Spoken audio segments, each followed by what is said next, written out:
lot of the DEI rollbacks. I think I was reading that the SNAP benefits could be reduced. Hold on, let me look at my little thing here. So food stamps could be gone. School lunches could be gone in Black schools where they're underfunded and the kids need to go to school to eat. Student loans, Black home ownership. In my opinion, there are a lot of proposed cuts, if you will, that will affect us. The screen says what Black home ownership.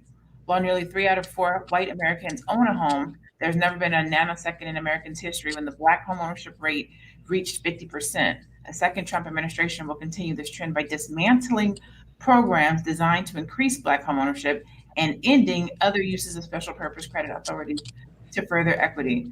There's just so many different things. To me, this whole thing that feels like it's trying to take us back to, I won't say slave days. I don't think it's slave days, but definitely like the 50s, the 60s, 70s, maybe. No affirmative action. It's like they're trying to, even just some of the words that they're trying to erase. They're trying to, how do you erase words in the dictionary? How do you decide, how can you ban words? So even that, the fact that you have enough control to ban words, like there's just so much that's wrong with this whole setup. I need to piggyback on what you said, especially about housing, since you guys know that I do sell real estate.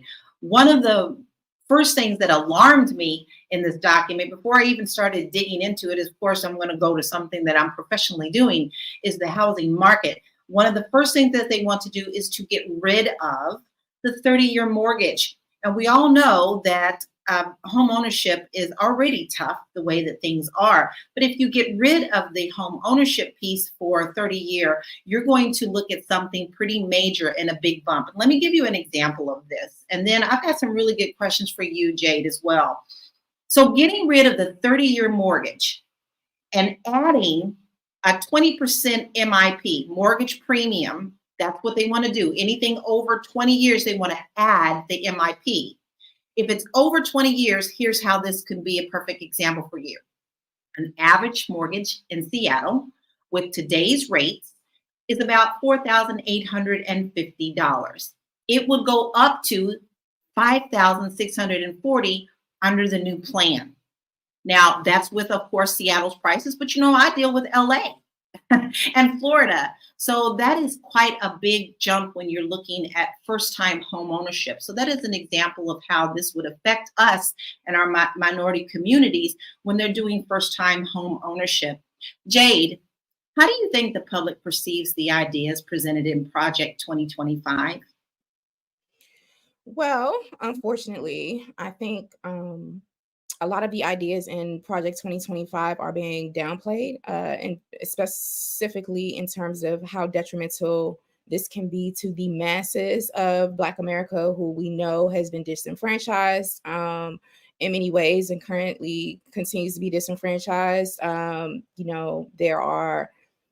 There's a racial wealth gap, opportunity gaps happening all over America that impacts Black America.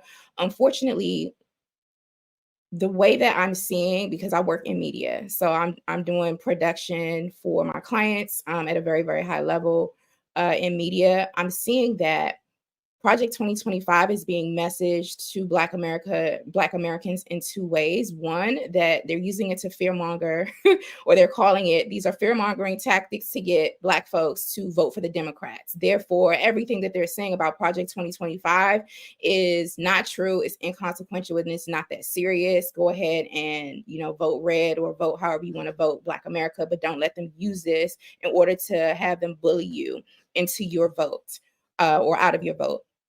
The other way that I'm seeing it is that,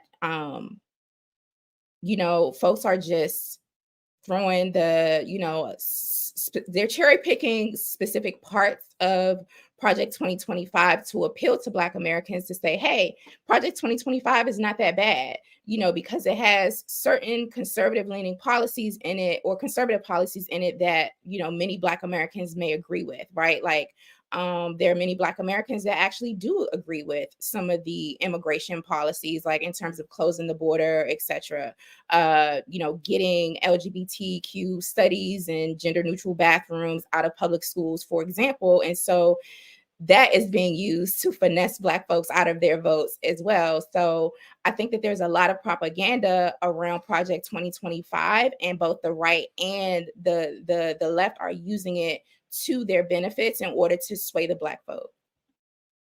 I think those are some very key points. Let's throw some of the comments that we have in the room up, because I think we have some very valid points.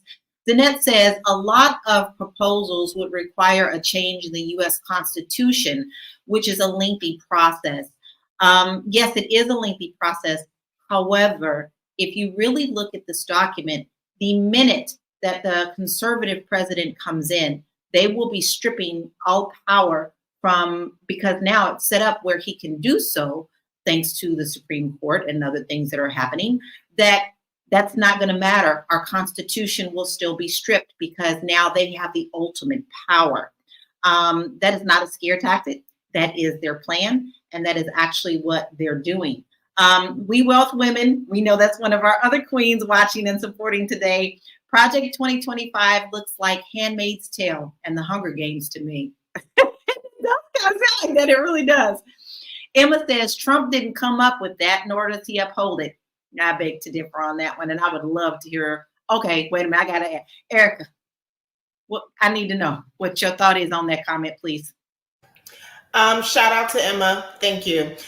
No, I don't believe this is a Trump thing. I don't think it would be a Biden thing either. I think this is a plan for the higher ups, whoever sits above the president, whom we may never know. I call him the Wizard of Oz. This is something that's going to be implemented regardless of who the president of the United States is. I could be the president and this is going to be implemented. Jade could be the president and it's still going to be implemented. It doesn't matter. This has been a plan. It's been structured. And the strategy of it is to, continue to take away our civil rights, which they have been taken away. We have a huge immigration door that's wide open, and everybody is piggybacking and standing on the soapbox of our civil rights, but we're still on the brunt end and trying to fight for civil rights. We can't even have it. We're still struggling with the issue of affirmative action.